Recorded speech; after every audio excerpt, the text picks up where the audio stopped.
All right, everybody's talking about buying some land. They ain't making no more. So Jimmy and I started having this deep conversation about real estate. And then Jimmy found Warren Buffett talking about real estate. So we're going to have a great conversation today. Welcome to Wealthy Wednesdays. This is the Black Wolf Rebel Show. I'm Camari Ellis with Jimmy, Corey, the superstars over there. I just like to get their laundry coffee every now and again. You know. Camari, the most slanderous human on we like that. How's that slander? I'm bringing my brothers up, man. Because the lies you tell, man. Ain't nobody try to hear that, man. But listen, I appreciate you all, beautiful black people. Can't wait to see y'all tonight. I see some folks are pulling up in the room. All right, Don Johnson's in the building. What's up, Don? What's up, Shelby? Hey, Shelby, what's really good? Hey, Don, I'm going to shoot you a message as soon as I get off here, man. I want to follow with you about something, Don. Shelby, what's good, Shelby? You know what I mean? Shelby in the chat, trading war. Stop lying on us, Shelby. Yeah, we trading war stories, going out to the market today. You know what I'm saying? Shout out to the, the market, playing games with me the last 2 days. But I clapped them nice today. You know what I'm saying? You rode that 7-11. It's all in the village, man. It's all in the village, man. They got me. Crazy part is yesterday. So yesterday, I was up like 17% on the contract. I'm trying, crack it at 21%, and boom, the option guy. Next thing I know, I'm down 15. Stop loss got hit. Today, it tried to do the same thing to me again, but we prevailed today though. We got that bread today. Shelby was smarter than me. He got out of that thing nice and early. I had to go through the motions, but I got the bread though. Okay. Nicole, what's good, Nicole? Nicole, we've been looking for you. Yeah, I'm about to say we've been looking for you, Nicole. And Kamari, did you send Lorraine her information? I'm giving Nicole an assignment. I'm delegating. I'm on my big boss show. So Nicole, you got to get with Miss Lorraine, Miss Maui. I was supposed to pass your number off. I've been a little busy. I kind of forgot. But I remember just now, though, right? So I got you. Too busy for us normal folks, man. Here we go. What's up, Jarrell? Get money, boy. Jarrell, what's really good? Shout out to Jarrell, member of the I ain't gonna get money, boy. I'm a sandwich generation, boy. Right? I got kids in college. I know. I got old heads that's with me. I got a daggone dog. I don't even know where to classify him. Commercial property. I get it. Listen, commercial property ain't property in right now. I think I've lost all my profit for the year. And since we are talking about real estate, yes, that's a great segue. I probably am losing all my profit for the year with this leader repair. So now, with that being said, though, what's your write-offs look like? Well, I'm gonna write that off. That's gonna be a write-off, and that's a repair, so I don't have to write it off over the life of the depreciation. Yeah. So break that down for me real fast, right? The difference between a repair that you can write off in the year and something that you have to put and depreciate over time. Can you explain that real fast for the folks that may not be in the know? Sure, okay. Can. I want to know. And really, what it is, let's use real estate since we're talking about real estate. Matter of fact, I'll use my example. Gas company comes out, shuts you off because you got a gas leak. They said you need to fix the valve and some of the regulators. Then you find out you got other gas leaks coming off the main. So you're not replacing I'm not replacing the whole unit, because if I was replacing the whole unit, I would have to depreciate it over 27. No, not necessarily 27. So it's over the life. It's over I'm saying it wrong. It's over the lifetime of the asset. So depreciation is all about assets. Okay. And it's about when can you write something off. So if I was to buy a brand new building, brand new residential building, you depreciate that over 27 and a half years. So you're saying that because it's not residential, it's not 27 and a half? What's that? Right? Because you said that one is the life of the building, not necessarily 27 and a half, right? If I was buying a new building, I have to depreciate that over the life of the building, which is 27 and a half years. If I was buying brand new, let's say furniture, that's either 5 or 7 years. Okay, so it depends upon what it is how long it takes you to depreciate it. Correct. Okay. So for like permanent fixtures, like things that become permanent assets in the property. Yeah. Plumbing, electrical service.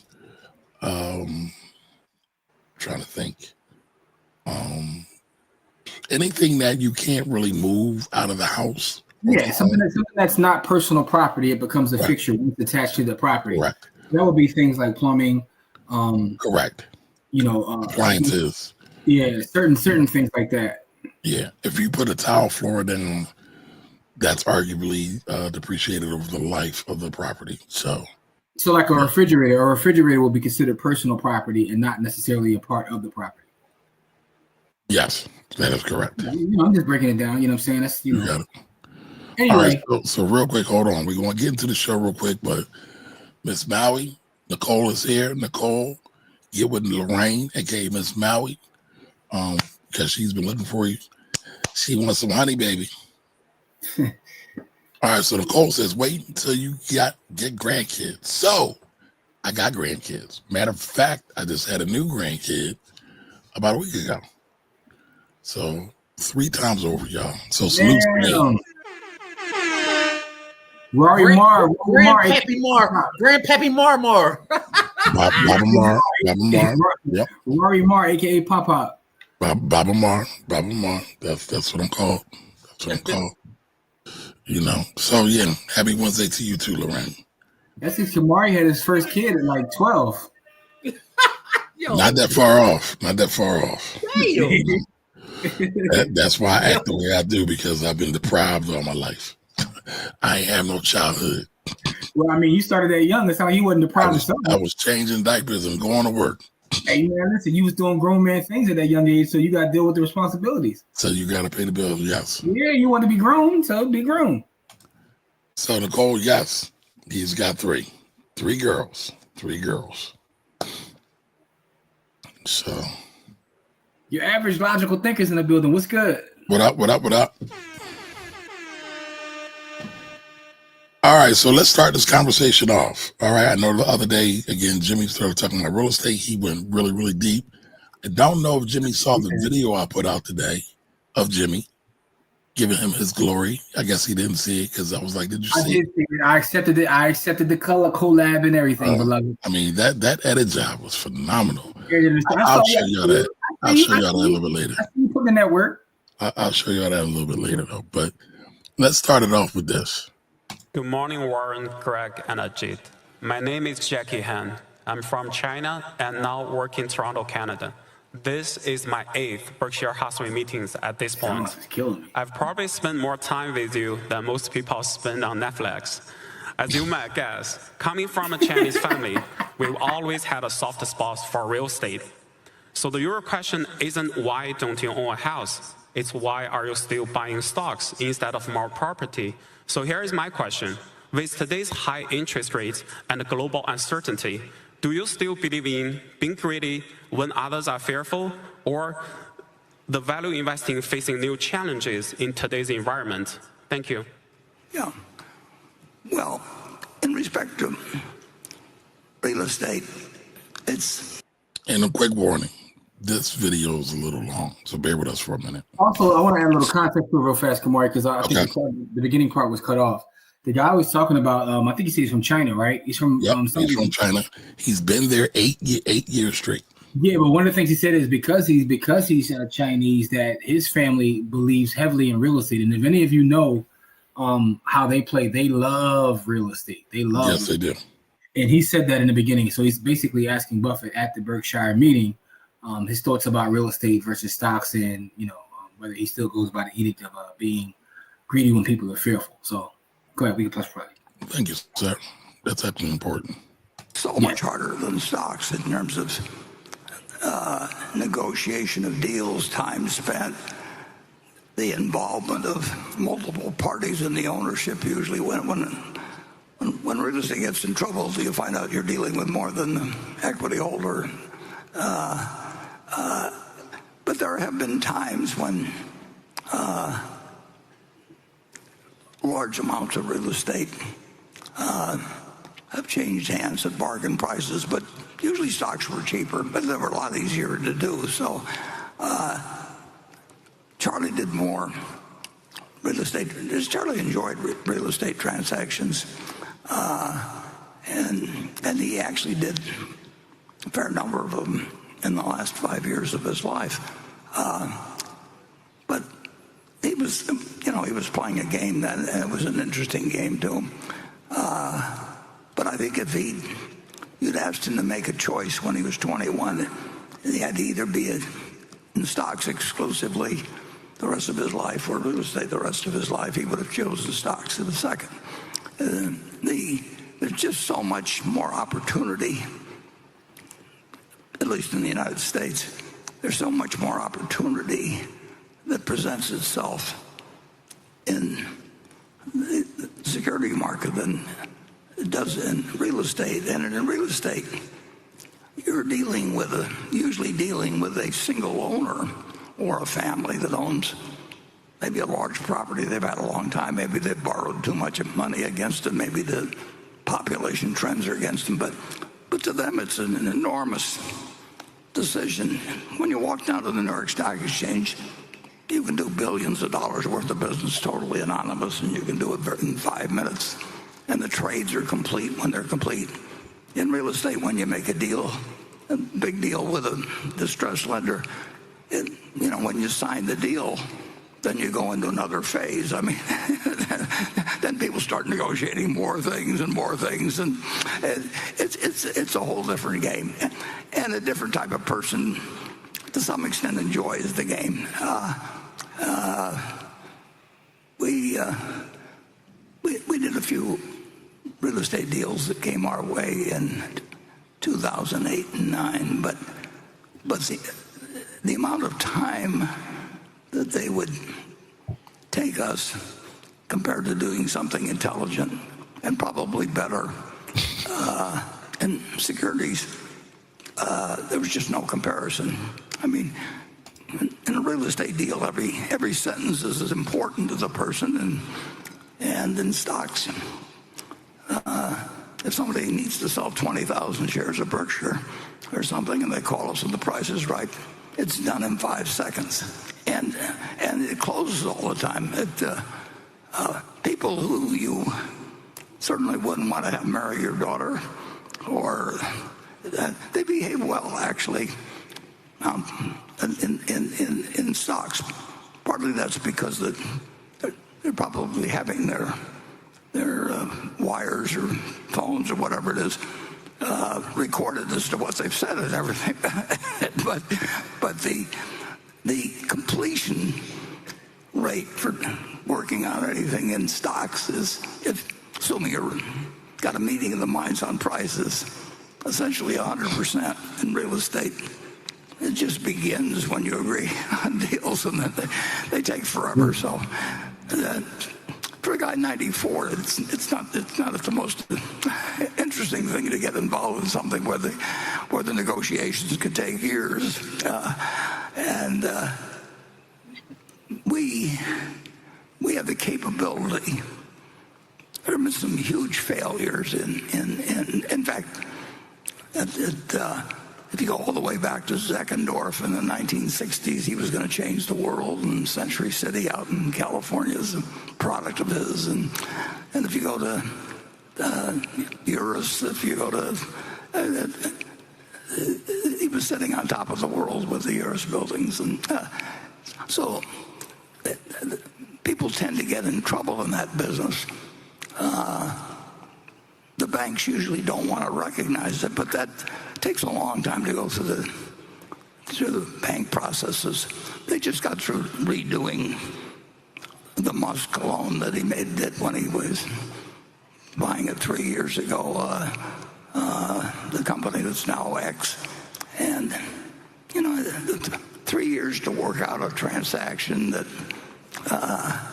or you've got parties on both sides that aren't ready to act. We find it much better when people are just ready to pick up the phone, and you can do hundreds of millions of dollars worth of business in a day. I've been spoiled, but I like being spoiled, so we'll keep it that way. So what do you think, Jimmy? So, I mean, that's a great video to start our conversation. what he's talking about is liquidity for the most part. Most of what he's speaking about is liquidity and how important liquidity is to whatever it is you're trying to do. And fact of the matter is, sometimes not having liquidity can help some folks that need those guards up, right? Yeah, man.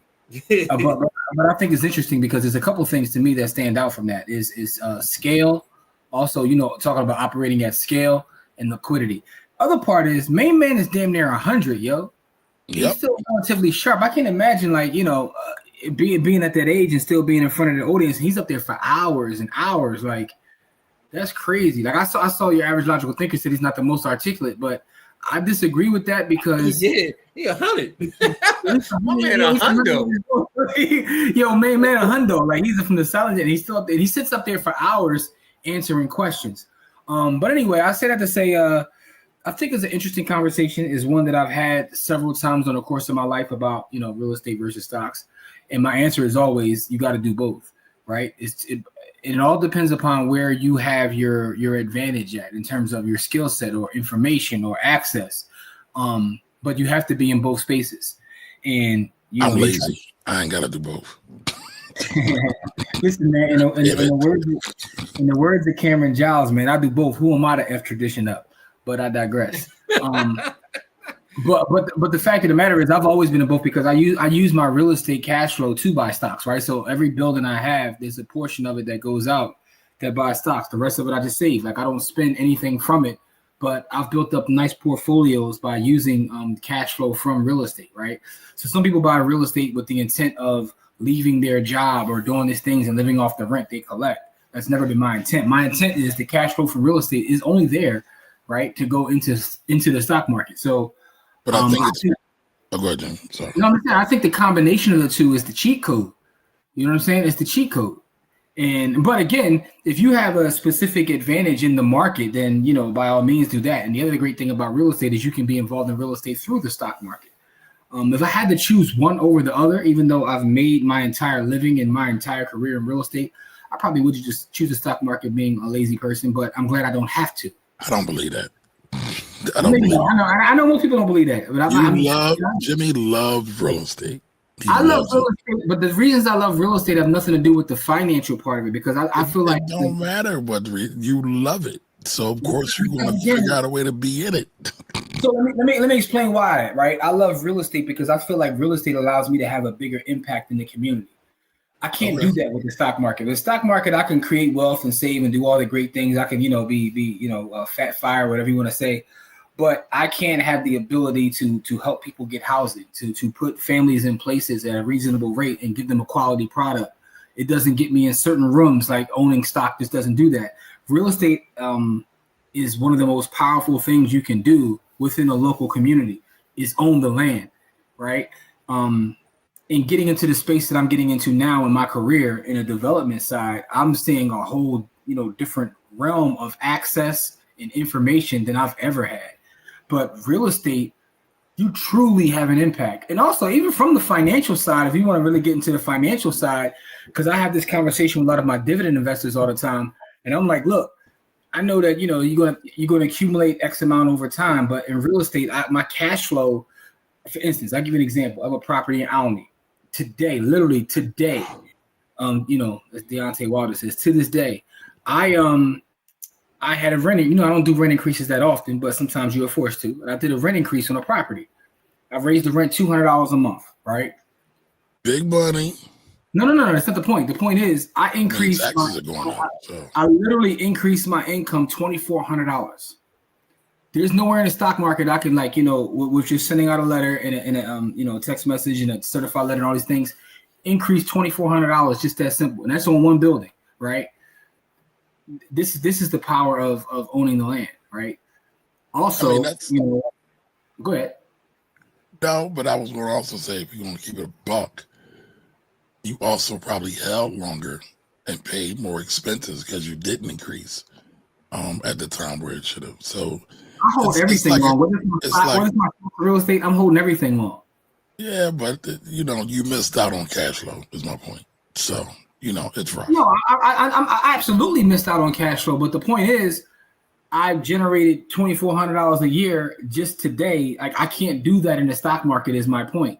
Now, I have missed out on cash flow for years because dude has been, matter of fact, even with the $200 increase, because of how long he's been in that property and how long I've owned that property, with a $200 increase, he's still $500 beneath what the actual market rate is for that building.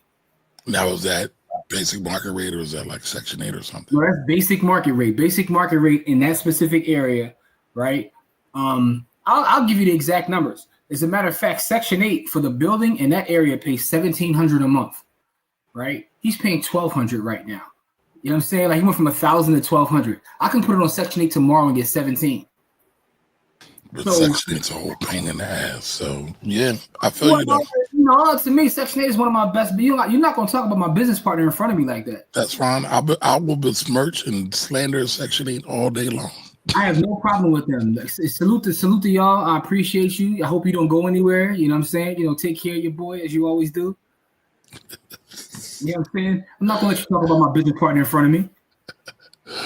All right, what up, Ed? I just had to put that out there because Jimmy did I was wild, and I didn't even realize I said it just now. That that's crazy. That's crazy. I'm bugging.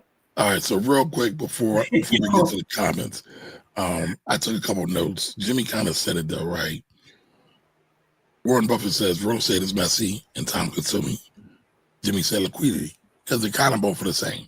Stocks are fast, flexible, and anonymous. Kind of still going back to liquidity, right? Buffett prefers stocks, always has.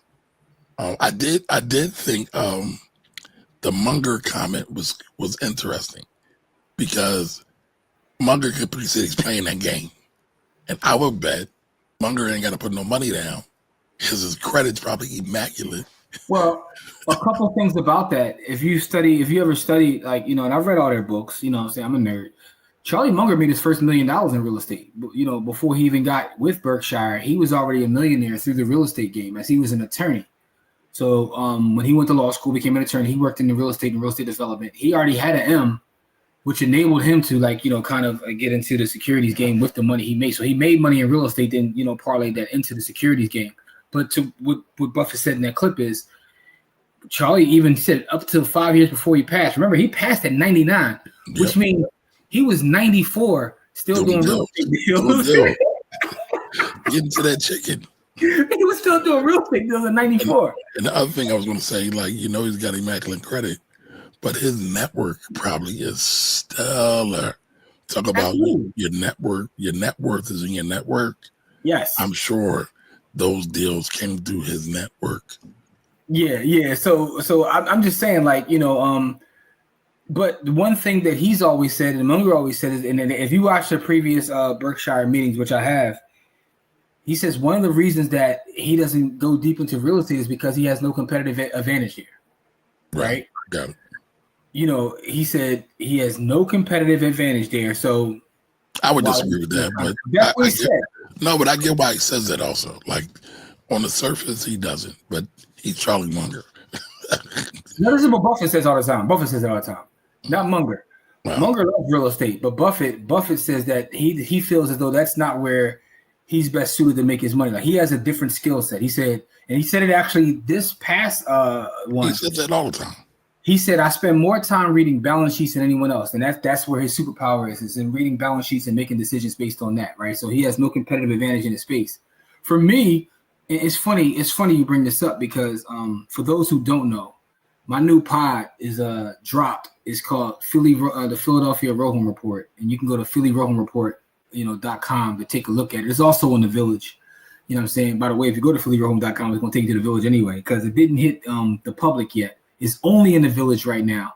I think it drops tomorrow in the public, but if you're in the Village, you can watch it now. But one of the things I say in there is the reason why even within real estate, I specialize in the specific asset class that I do is because I feel like that's where I have a competitive advantage. I've tried everything. I've tried commercial, right? I've tried, you know, mixed use, multifamily, and I didn't feel like I had a competitive advantage there. It just wasn't my thing. So I think it's something to be said for that goes beyond this conversation of stocks and real estate. It goes into working on your skills and where do you have a competitive advantage? You know what I'm saying? Like, I'm pretty sure Nicole has a competitive advantage somewhere with Honey that none of us do. To know itself be true. Right. There you go. That thing always comes back. That is that's where the superpower is. Yes. So I say all that to say I get why he's on the side that he has, because he's already demonstrated and shown us over the course of several decades that his skills are best placed somewhere else. No, I get that. I get it. What do you think, Core? I think, What up, K Diggy? Welcome. I think Jim is right about the competitive advantage piece. Thinking about how old Buffett is, why give away a competitive advantage that you built over 50 years? You know what I mean? Trying to get into something new. That's why he ain't getting into crypto. It's the same reason, because he didn't feel like he didn't have the advantage there. So, I mean, I get what he's saying. People have different skill sets and advantages depending upon what they do. So I don't know. I just think he's the epitome of do what you're good at, and then let that take you wherever you need to go. Gotcha. So yeah, he's that dude in the stock game. So okay. All right. What are your thoughts, Rory Marr?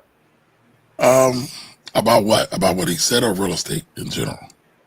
Yeah, about the whole conversation in terms of what he said, how he expressed it, and what he said about stock versus real estate. I mean, I agree with him. I mean, I think that's been clear over the years, right?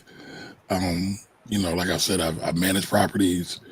I think at the height of me and my father's property management, he was running about 50 doors. The majority of them clients. My dad is always doing what they called house hacking ever since him and my mother divorced. I mean, listen, real estate can be really, really advantageous for you when you do it right. For example, I never forget, I was talking to my father, and he was like, being able to house hack, and he didn't say house hack because my dad's older. That wasn't what he said. But being able to house hack has basically saved his life, because he was able to subsidize his cost of living. And so when everybody's out here paying, I don't know, $1,500, $2,000 a month on a place to live, he ain't paying none of that. His cost might be $100. Yeah. But we all got to have somewhere to live, right? And it's not always sweet, because he had some times where he was down and there was vacancies, or somebody broke a window, or something happened. But all in, dollar out.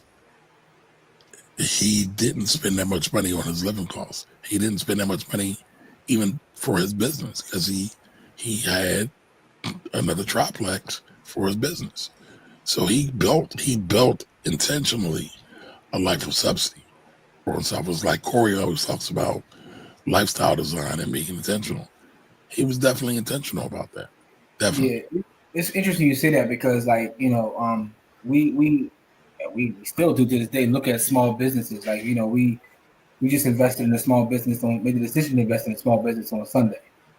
But I say all that to say this: sometimes when you look at small businesses and those that own their actual property that their business resides in, it changes their entire balance sheet, right? Because they have the asset of the property. They don't have that long-term lease or what have you. So, shout out to Erica, because me and Erica has had this conversation before.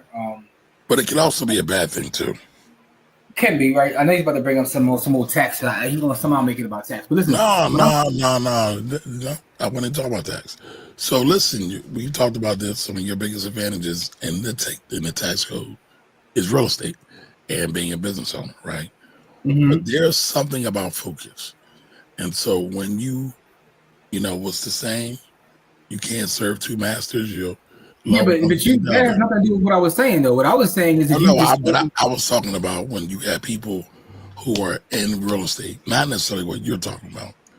Yeah. But So my question is, you ain't let me finish my thought. I thought you was about to comment on what I said. You going somewhere else?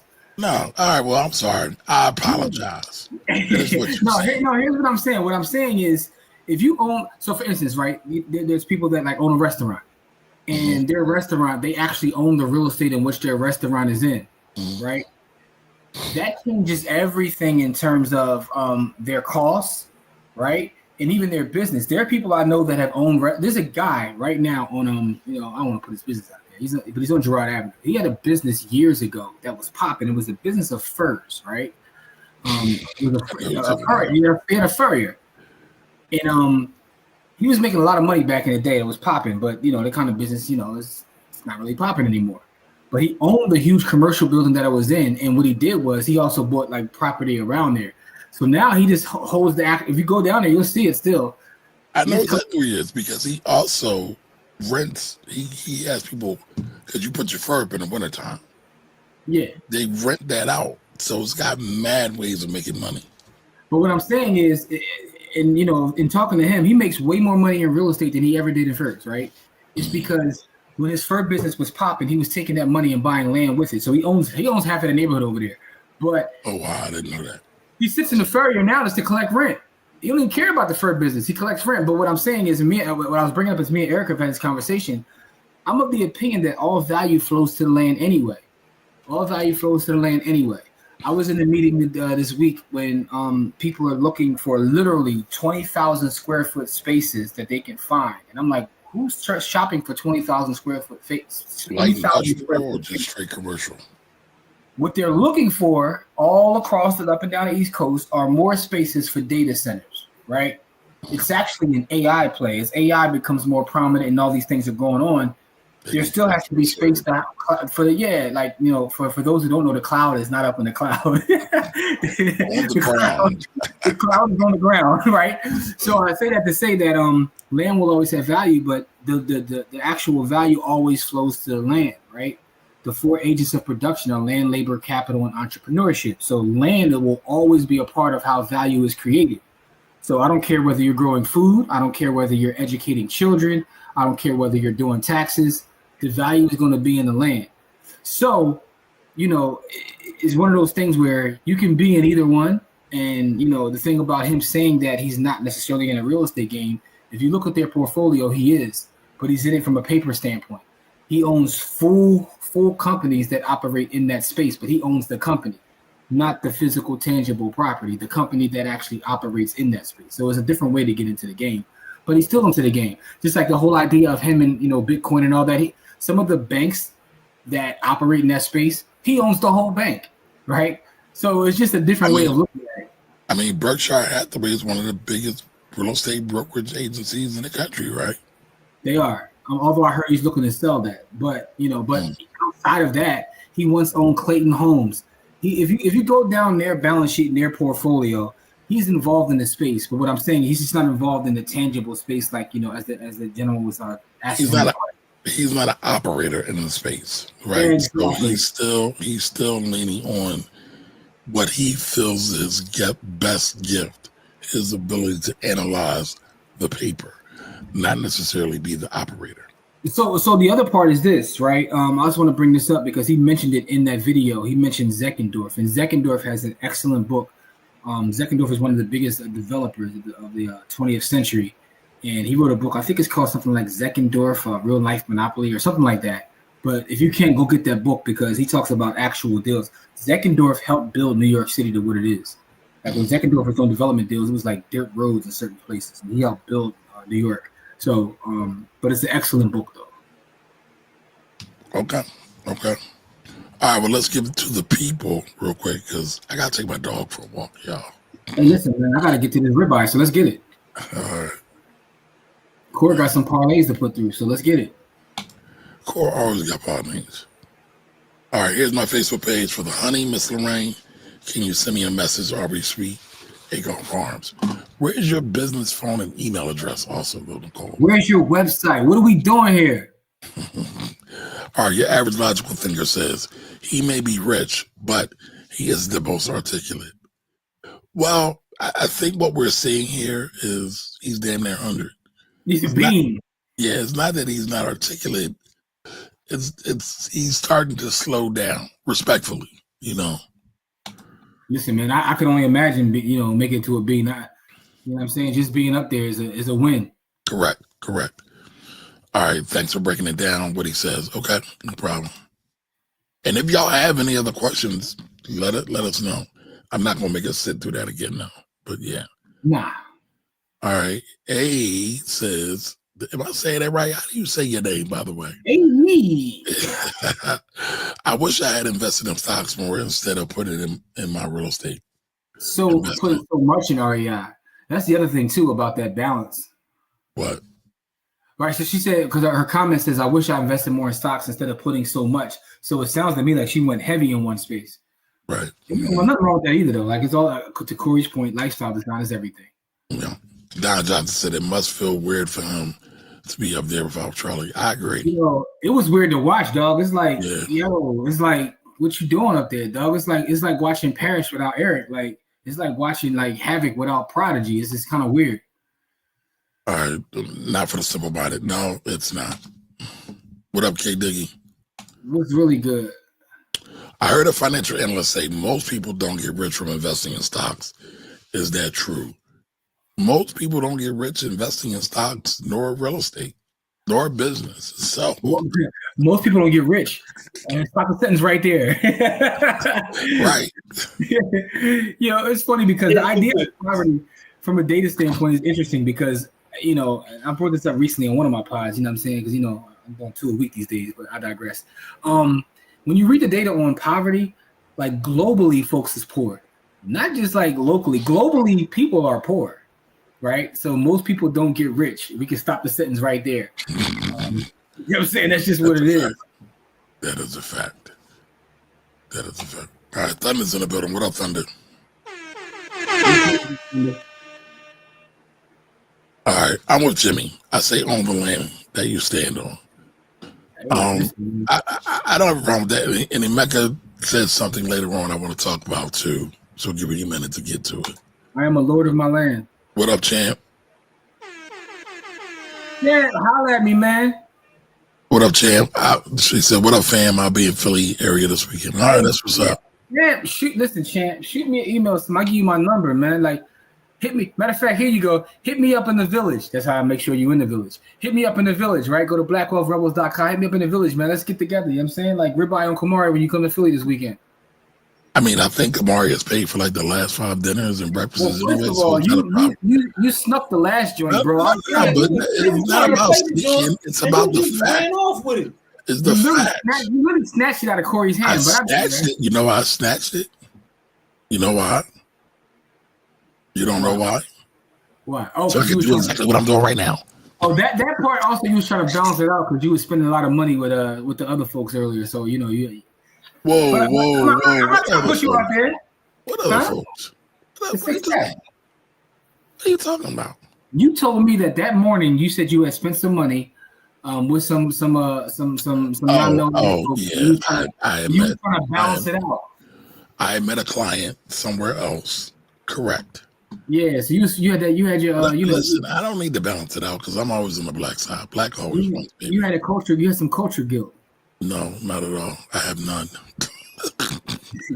None at all. All right, what else we got, beloved? Hold on, I got lost. And it jumped on me. All right, Simone, what up? What up? What's really good? All right, do you ever really own the land if you have to pay real estate taxes every 6 months? Yes, you do. Now, there's a thing called eminent domain, and yes, if you don't pay your real estate taxes, sheriff sale can come and grab your stuff. So here's what's interesting about that, right? Because it's funny how people when you look at what actually you get for taxes, people don't realize half of the stuff that they actually get with their taxes. And I think that's a mistake on our government's behalf. We don't really break down where our tax money goes. I think it's for a lot of reasons. But if they were to remove taxes, there's so many things that we will lose that just don't, like, people don't even realize. I mean, we're seeing it now. But for instance, something as simple as being able to go to the market and know that your food has been, like, looked over. Not saying it's always right to get good quality food. If you don't have tax dollars, you can't even do that, right? If you go back historically and look before a lot of the tax money was going to certain places, the actual living standards were so crazy that you would go to the market, you buy a piece of meat and be dead tomorrow. Yep. Now, I said I had to say this though. You actually do own it, but there's also personal property tax in a lot of jurisdictions across the nation where you pay taxes on your car, you pay taxes on your art, you pay taxes on your jewelry, right? There's no longer personal property tax in Philadelphia because I think with the late 90s when that got turned down by the Supreme Court. But it used to be a personal property tax in the early 90s where you would have to pay taxes on your car, your art, even your stocks. So I say all that to say that you do own it, but there's still a burden of taxation because taxation goes to the landowners within that space. But there's also benefits of paying those taxes. Like, since you talked about Philly earlier, back in the day when your house caught on fire, you had to pay somebody to come out and do it. Put it out, that is. Yep. Shout out to Ben Franklin. But now, because of taxes, you just dial 911 and somebody comes put the fire out for you. I don't think people really factor those benefits in because they think they're just theirs. A lot of people do have I complain about taxes too, but sometimes when I'm reading historical documents and I realize, like, for instance, I was reading something recently, it was talking about like the idea of like the FDA and the food and how at one point that didn't exist. There was no tax dollars to take care of that. And people will literally just go to the market, buy food, and to be out of here the next day because there's nobody making sure that there's a certain level of quality that exists. And that's funded through taxes. Correct. So that, and shout out to Jimmy. So we already saw that, but you want to make sure that you put it up there. Yeah, I see what you do. I'm just going through each one of them. I know. Listen, man, when I go through these, I'm very diligent about this because I don't want to overlook anybody. Everybody matters, brother. Even you, Jimmy. You matter, man. You matter. Go back to KD's comment. I have friends get into real estate just to create affordable housing. And see, that's the other part too, right? That's what I mean by having that impact on your community. I'm still in the process of thinking through, and maybe you guys can help me.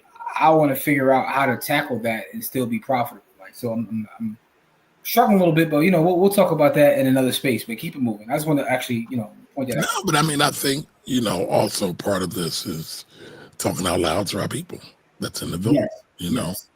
What you're thinking about doing. All right, go ahead, Jimmy. As for taxes, I look at it as a subscription fee to the county/country. Good point. Michael. And I appreciate you calling me out on that, beloved. Reading Charlie's Almanac now, Don. I recently just reread that book. I reread that book beginning of this year. Actually, I read it in 2025, beginning of this year.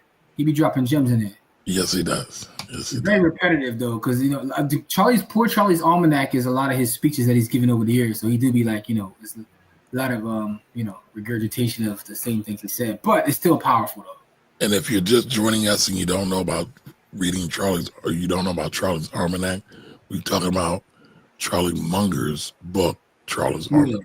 It's called Poor Charlie's Almanac. But anyway, Go ahead. Let's keep it moving. Wait a minute. You're paying property taxes every 6 months? She did say 6 months too. We pay annually here. No, but you can pay every 6 months. You can pay every quarter if you want to. Right, correct.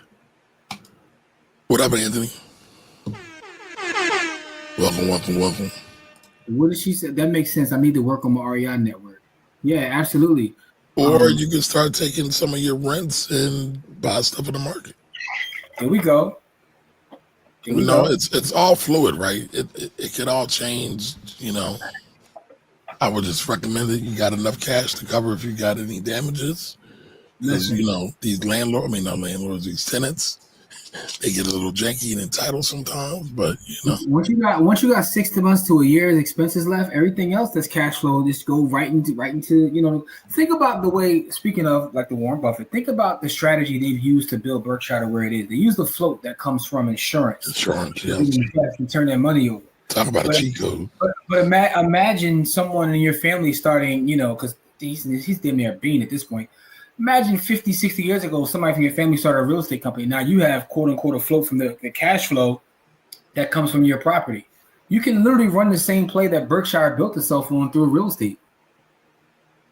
Not exactly, but it's very similar. I got you, Jim. I got you. Because here's what I'm saying by that, right? It's not exactly. It's not apples. It's not an apples and apples comparison. But I'm saying you can do it because if you're consistently putting up money for expenses, because the float from insurance was the money that you're sitting to the side to settle claims. Correct. And he's been able to flip that. But if you have money sitting to the side to cover expenses or damages or whatever to the property, and you're able to do the same thing, I mean, all I'm saying is you could take that cash flow and create something big. Right. No, I get it. Because again, the other factor of inheriting, real estate from an elder or something like that, 9 times out of 10, the mortgage is lower. So you're not stepping into a full-fledged 2025 mortgage rate. So look, I'm watching in and of itself. No investment advice, but I'm watching what Bill Ackerman is currently doing with ticker symbol HHH, which is Howard Hughes Holdings, right? Because they've been calling Bill Ackerman the next Warren Buffett for at least like 15, 20 years at this point. If you don't know who Bill Ackerman is, just do your Googles. He runs a company called, I think it's called Pershing Square, something like that. Yeah, but he has taken a huge stake in HHH, which is a real estate company that has cash flow, and his whole objective is to make that his Berkshire, his holding company. Nice. And I'm not telling anyone to invest in it, but I'm just watching it because, I'm also currently reading a book now, and the gentleman talks about being around for the early days of Berkshire and going through that ride of watching it go up, then what happened on Black Monday, and actually sitting through that. So I like to see when people are proclaiming things and see how they build it long term. So no telling whether he's able to do it or not, but he's put that on the record. That's his objective. I mean, he's got access to capital. He's got connections. So I believe he can do it. All right, will it be exactly like Berkshire? Who knows? But he can do a mini Berkshire, and that's still you get 1/3. Listen, triple HHH shares right now is less than $70. So my thing is, I know what Berkshire A share is going for right now. Like 700,000, right? So therefore, if I could buy, if you're telling me you're going to do the next, again, I don't have any idea whether he can pull it off or not. I'm just telling you what he's put on the record. So wait a minute. Has billions and billions of money. So wait a minute. Let me ask the people. I need y'all help. Me and Jimmy floated an idea of us going to the next Berkshire Hathaway meeting next year. All we need to do in order to do that is own one share of BRK B shares. It's like $500, $600. So me and Jimmy was talking about that, and he was like, I don't know if it's worth it at this point. And I'm like, I think I'm gonna get it. I'm gonna buy the share so I can go next year, because the probability are getting slimmer and slimmer. So what I want to ask y'all is, do y'all think we should buy some Berkshire B shares so we can go to all right, next year's next year's Berkshire Hathaway meeting? Go ahead, Jimmy. What I said was, he's stepping down at the end of this year. I said, do you still want to go if we can't see the OG speak? Because my thing is, he might be in a blunt by next year. So he might be a pack. I mean, the dude is damn near being. Listen, that's basically what I said, Jim. No, it's not what you said. You said that it's not worth it. I never said it wasn't worth it. I said, I'm saying it may not be worth it if he's not there, is what I said. Like, I watched the other CEO speak, the guy who's taking over as CEO. He's actually sitting next to him on the podium throughout this year's meeting. And it's not the same charisma or information. Yeah, it's like, especially if you watch the meetings when he was younger, when he's a lot sharper, it was, he's a charismatic figure. But the other guy's just like, funny thing about it, I thought about you, Pauls, when I was watching him, because the guy who's taking over as Berkshire, you know what his profession is? I don't. He's an accountant.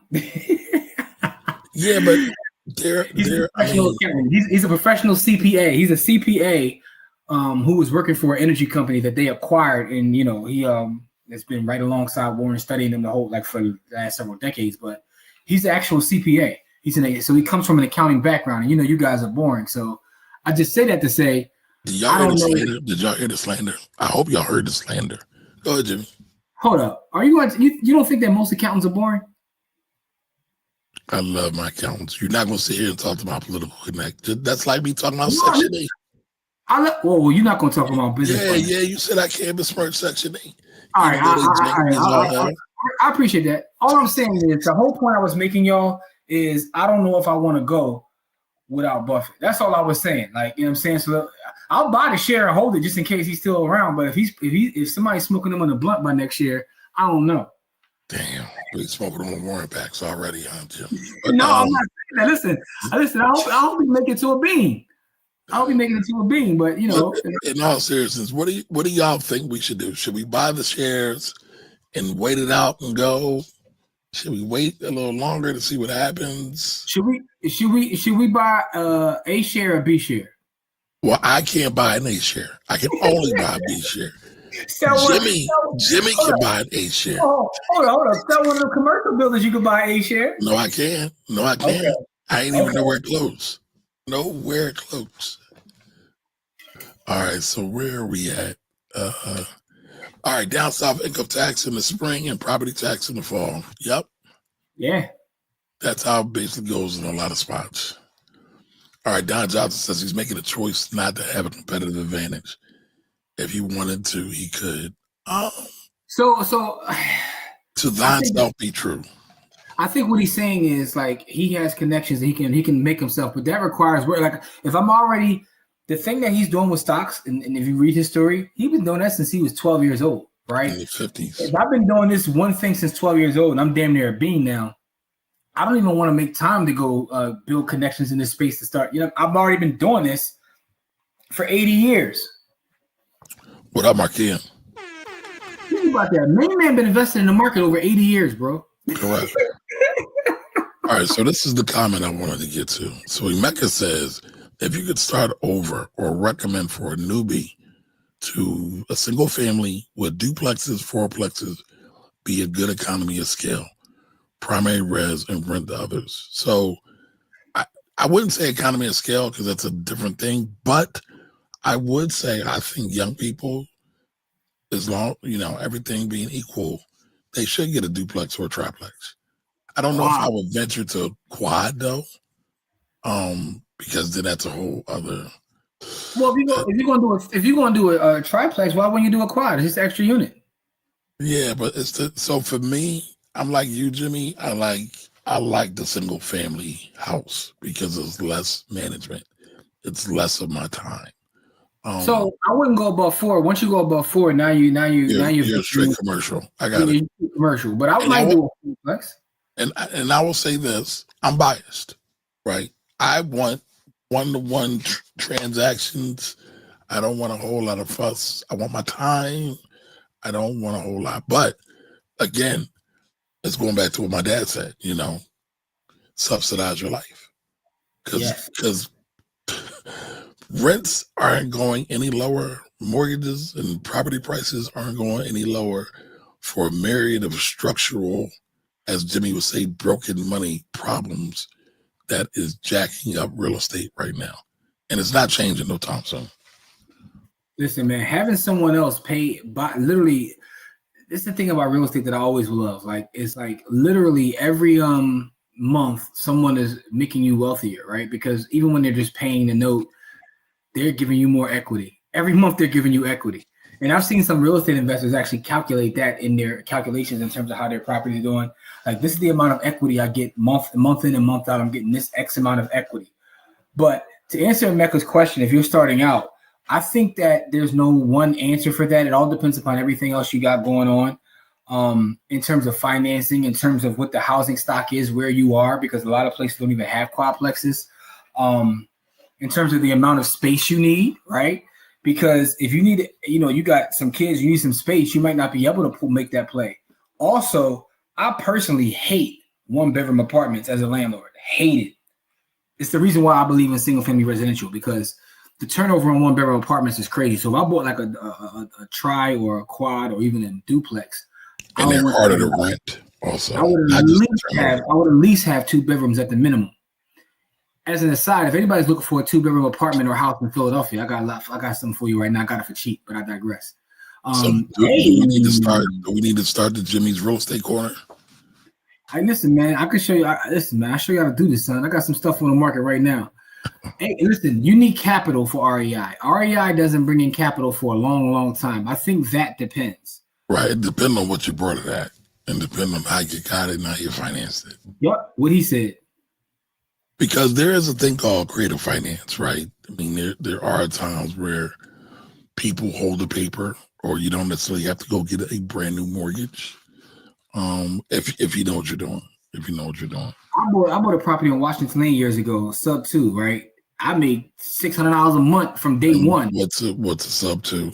So subject to, the person was behind on their mortgage, right? And I basically left it in their name. They deeded it over to me, right? And there was there's a due on sale clause that a mortgage company could pull, but as long as I actually caught the mortgage up and paid it, and it stayed in their name, and I kept the property, you know what I'm saying, until I eventually then sold it. So I bought it subject to them having a mortgage. So it's called a subject to deal. And the point I'm making is they were behind in the mortgage, but they were in there for 15 years at this point. So there, to your point you made earlier, what they were paying in terms of mortgage, I made like double that renting it. So I said that to say, confirm what you said. It all depends upon how you buy and where you buy, whether you're being creative or not. But there's a lot of ways you can make bread literally day one. Correct. All right. Anthony says, for example, Buffett used one ConocoPhillips. How many gas stations is that example? Exactly. Yeah. Okay. Real You see how indirectly they're into everything. It's like when your song come on. All right. Thank you. Buffett without Munger is like PB&J sandwich with no jelly. It's stuck. Yeah. Good analogy. It's weird. Shout out to Mark Lamar. You know, Ish is in Black Queens. No, he's not, man. Yeah, he mess with the bunnies. You know what I'm saying? And he's a flat earther. That's why Mark Lamar, he'll be cracking his muffin. But I digress. Man, I don't even believe that's a thing right now. Like, yeah. Yo, shout out to Ish though, because he followed the page on IG.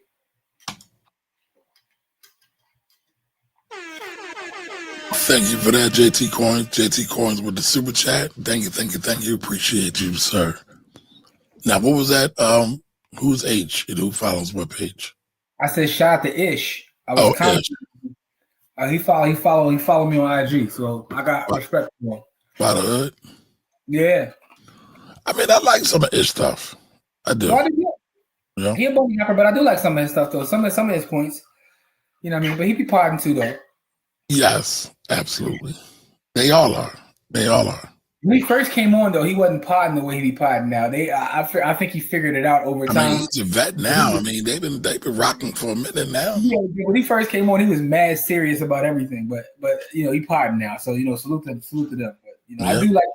I know some people don't like it. Like I saw Elizabeth put a thing up earlier. She don't like Mark Lamar Hill in there, but I think he fits pretty well. But that's enough about them though. People forget the many benefits that taxes afford us. Paved roads, water, sewage to the, I agree with you. I completely agree with you. Like, I think that we do a piss poor job. Now, the one thing I will say in Philadelphia, and, salute to our current mayor, the Honorable Sherelle Parker, she's doing a better job. Like, she's actually going into the communities like, yo, this is where your tax dollars are going. But I think on a federal level, we need to do more of that because, you're right. There's so many things and advantages and things we have that like just add to a quality of life that it's easy to say, yo, I don't want to pay this. I ain't paying this. I think the problem comes into whether we're being treated fairly, right? And that's where the problem lies because certain people, individuals, institutions don't pay their fair share. But if everybody pays their fair share, we do get benefits from taxes. But we know people are going to people, as Corey loves to say. And there's always somebody trying to get over. So, all right, America says replacing income taxes with tariffs. Heavy what you wear, what? The tariffs. Back to the tariffs. Nah. It's been a known. I gotta see this happen. I don't know. I can't. It's not gonna happen. But it's been a known fact that the amount of tariffs that comes in pales in comparison to income tax. It's not gonna happen. It's not gonna happen. What up, Jody?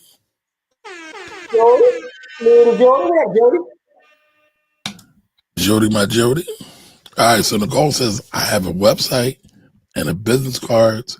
I can't share my business cards here, but I send it to you. Why can't you share it here? All right. Yeah, send it to me in IG. I'll share it on the show. Yes. Come on, Nicole. We need to get you like a whole hectator. What do they call it? A hectator? what's that? Super large acres. What do they call it, Jimmy? You're the real estate guy. Yeah. That's bigger. That's bigger than an actual acreage. You're talking about I know. My thing is this: where is she? Where is she located in Jersey? Yeah. And a hectare is like 2.4 acres or something like that. It's like 2.5 acres. Okay, Like I thought it was way bigger than that. Clearly, I don't know what I'm talking about. What up, TB? Listen, you late, but you here, brother, so we appreciate you. I mean, All right, Rich is in the building. Every acre is 43,560 square feet. So you're talking about 86 and another half. So it's up there. You're talking about close to 100,000 square feet. All right, Anthony says Bill Ackerman did the biggest finesse allegedly in 2020 when he was CNBC speaking about COVID-19. Hey, listen, man, he was trying to make money for his shareholders, man. What up, Bar? It's really good. All right. If he's not there, I'm not going to buy the stock. Okay. Main man, like, not worth it without WB. That's all I was saying, yo. That's all I was saying. I wasn't, So y'all have no faith in the succession plan. I got it. You just want to go see the accountant boy speak. I want to go see everybody. It's a whole networking event, too. Plus, we can make content. Then become a tax write-off. No tax man slander, Jimmy. That's right. My apologies. I don't want no smoke. Once he's retired, he's gonna LOL. Millionaire combo, 8 shares. Yeah, Jimmy got them at that 8 share money. I'm nowhere near him. Baby. All right, Shelby says, I still have a few B shares from when I worked at Geico. Listen, Shelby, why don't you loan me a couple of those so I can go without spending any of my money? I give them back, just, transfer it over. Wink, wink. All right, there's nothing else for him to do. Yeah, basically. Size of the rooms in 4 smaller than Tribe. Yeah, thank you, Bar. That's why I said it depends upon you. That's why I said there's no one answer. I don't know the size of your face. No, it's not no one answer. But, I mean, when you're working into your thesis, that's why I was saying I wouldn't really go above a Tribe. Even though you can get... If you're young in your 20s, man, listen, people be getting efficiencies. Get the quad. Listen, I do a duplex. Triplex, baby. But, I mean, you can because you can get FHA housing for a quad. So I'm not mad at that. I'm not mad at it. And the money you spending for a single family, a lot of times you can get a quad or a tri. So Anthony says you buy the shares. Sorry. And go to the meeting to either hear for the last time or usher in a new regime. Either way, it leads to good, unique content. That's a great point, Anthony. That's what I said originally, but you don't be listening to me. No, but the way Anthony just expressed it better to you, because what he's saying is like I'll give you that. It's going to be historic one way or the other, right? It's either historically going to be, main man's last joint, or it might be the first one for the new regime to see what that's like. I don't know. Well, how do you think he feels understanding the pressure that's going to be on him? And obviously, he's a wealthy man himself. He's already a billionaire because he owns a bunch of A shares himself. But he's following in, which, the consensus is most people call this guy the greatest investor of all time. I think that's debatable. I think Jim Simon, but I digress. The point is, the legend of Warren Buffett is like probably bigger than Warren Buffett himself. How do you step into that role? Like, what do you do if you're taking over day one and now you're CEO of Berkshire? Like, what do you do? Get value, baby. Get money. That's it. That's all you can do. Because you can't live up to the legend of Warren Buffett. Not right now. Not in year one. It's funny, like when you go ahead. No, but we talked about Tim Cook versus Steve Jobs, right? Yeah. Tim Cook could never fill Steve Jobs' legacy. However, it's arguable that he probably, not even arguable, you probably could count this up. I think he's a better CEO. But I was going to just say money. He's made the company more money than Steve has. Yes. So we could figure that out. So, yeah. It's funny, like when you watch sports, right? You see new coaches coming all the time. They try to like make sure that their presence is felt. They start tripping. They be doing too much. Yeah, like when Chip Kelly came to the Eagles and was like, "I'm getting rid of everybody because this is my thing." You know what I'm saying? Hey, Corey, you good over there, bro? I'm good, man. I'm listening to my brothers, man. I got you. I was making sure you're okay, man. You know what I mean? You might be, on Cherokee's website or something. Yeah, I mean, that's not below me. Yo, Cherokee was in the news the other day, man, because there was a rumor going around. She was at the Clippers game, and the rumor was that the reason James Harden snuck it up because he wasn't focused because he gave her he had her at the Clippers game, and I said, man, if he did, he did, but shout out to her for being at the Clippers game.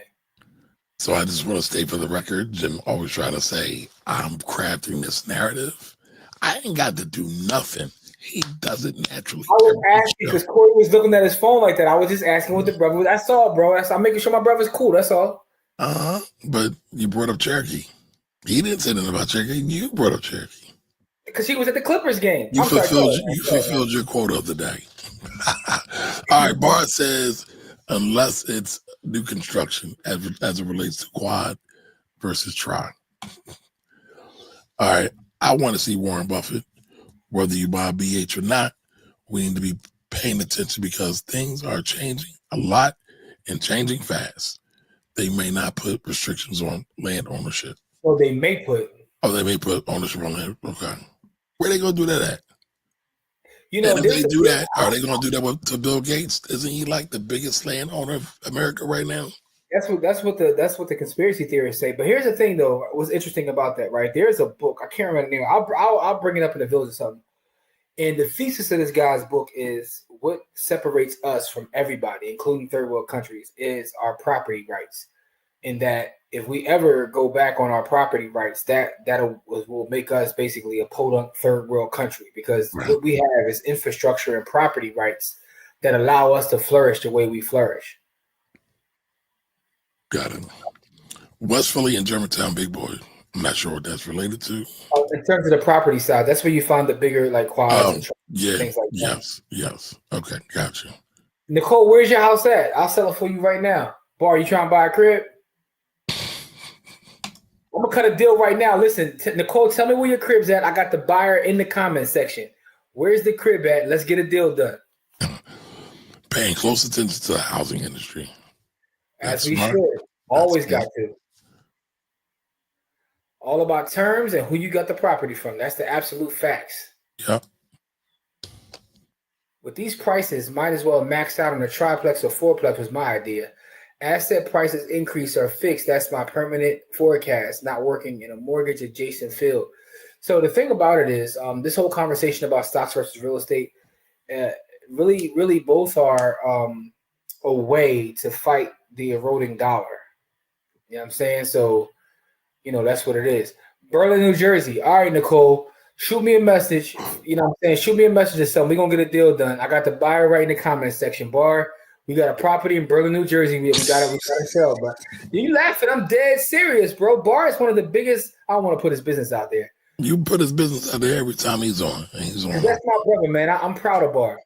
We trying to do a deal right now in the comments. We trying to sell Nicole's crib in Berlin, New Jersey, and Bar, we gotta buy it. But it's not a crib; it's a farm. She's trying to sell a farm? Literally? I think that's what she's talking about, right? Oh, Nicole, you trying to sell the farm? Someone just about sub to $11 million apartment complex. Yo, they did a sub to an $11 million apartment complex. Yo, send me that story. I gotta shoot some content about that. Sub to an $11 million. That's crazy. What up, Jacob? What up, though? I was watching. I was thinking about Detroit the other day. I was watching BMF laughing, man, and how the pop every time he talks, it sounds like he's singing. He'd be like, "What are you doing now? Why are we getting into this mess?" I'm like, "Why does boy sing every time he talk?" Anyway, Miss Maui says tariffs will never replace federal income tax. Facts. She got 2 acres. She got acres. She's almost there already, beloved. Michael Saylor. Next Warren. A lot of people are, but I don't know if Saylor is in such in one space. I don't know. just don't. I guess he's trying to say drop the ball. Right. Talking about Warren replacement. Oh, okay. What should he do? What should he do in day one? Just don't drop the ball. Yeah.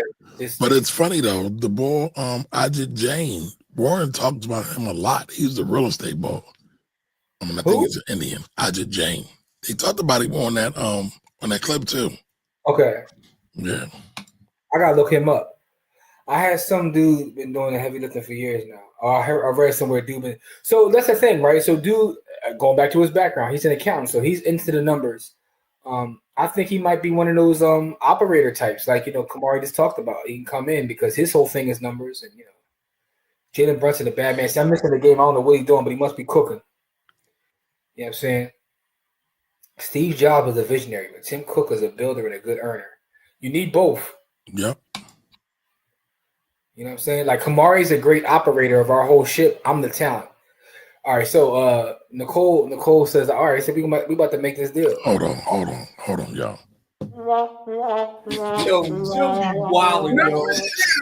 But you need both, right? So basically what he's saying is we work for Jim. Me and Corey just work for Jim. That is not what I said. That is not what I said. One of us is president. He's the talent. One of us is president, so. Of which organization? All right, Bar just we have multiple organizations now, y'all. My glasses just told me that Bar texted me, man. So we try to make this Berlin deal happen right now, man. All right. You know what I'm saying? We try to make this Berlin deal happen. Nicole, get with me. We try to make this. I was just looking at 14 acres. Look at this. It's big money. We making a deal happen, man. Nicole, shoot me a message.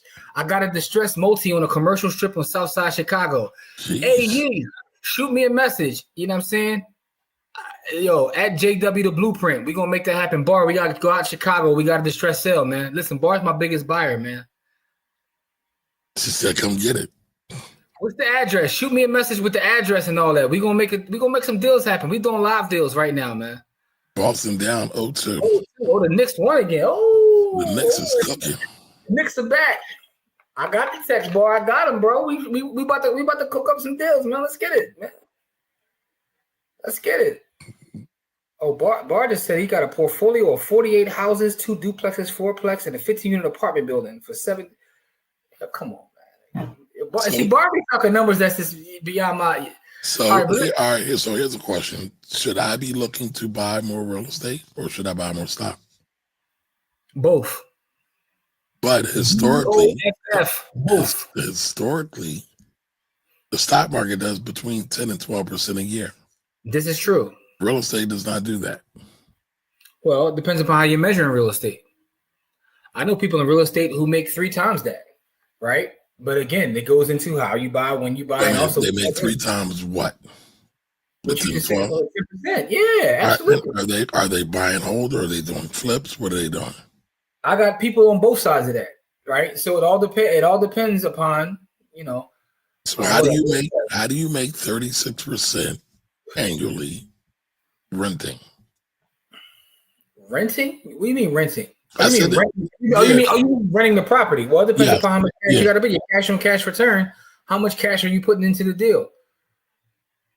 I'm trying to put my joints key up here because I'm trying to make sure she can see my where is it at? Because Camari took my name on the bottom of the screen.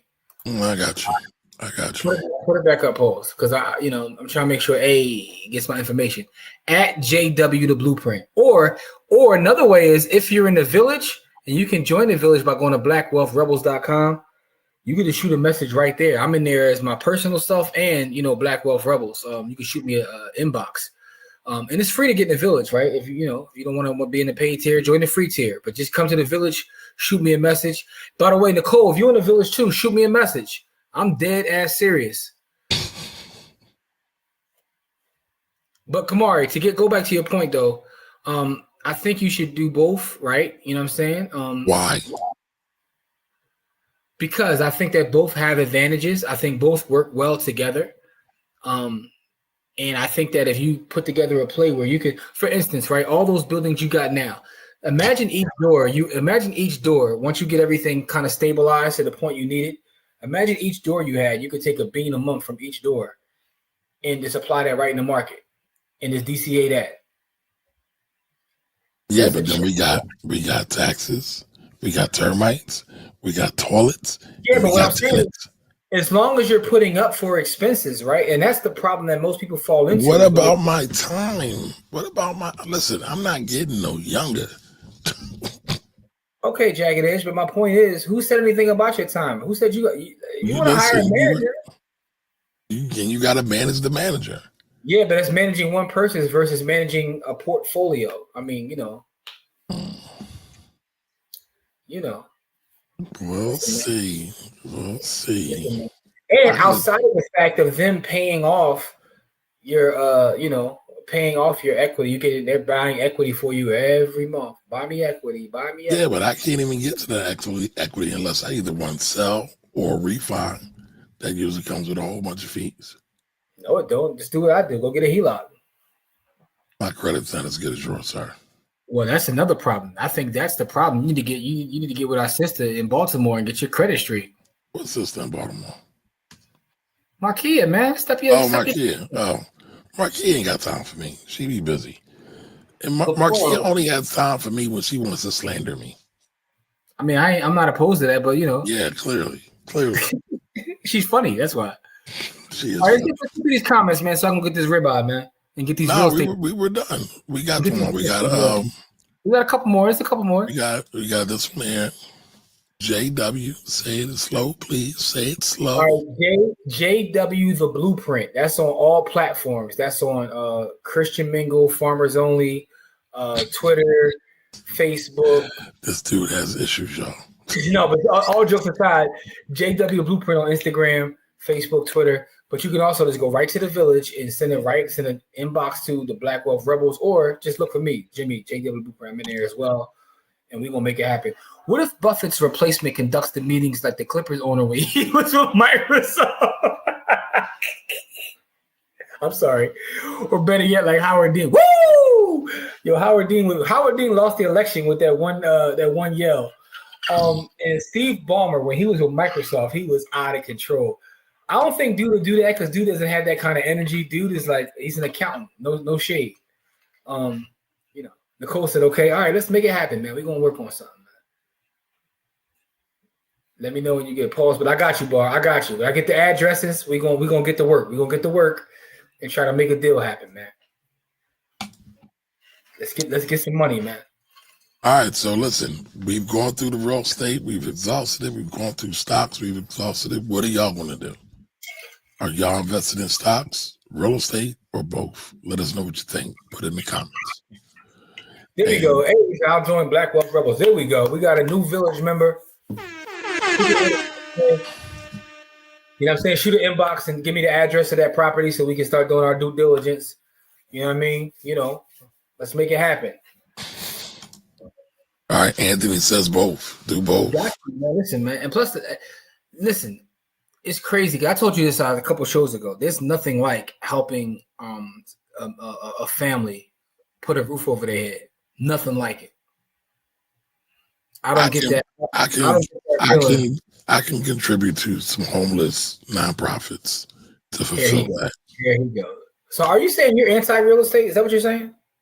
No, I'm pro my time. I want my time back.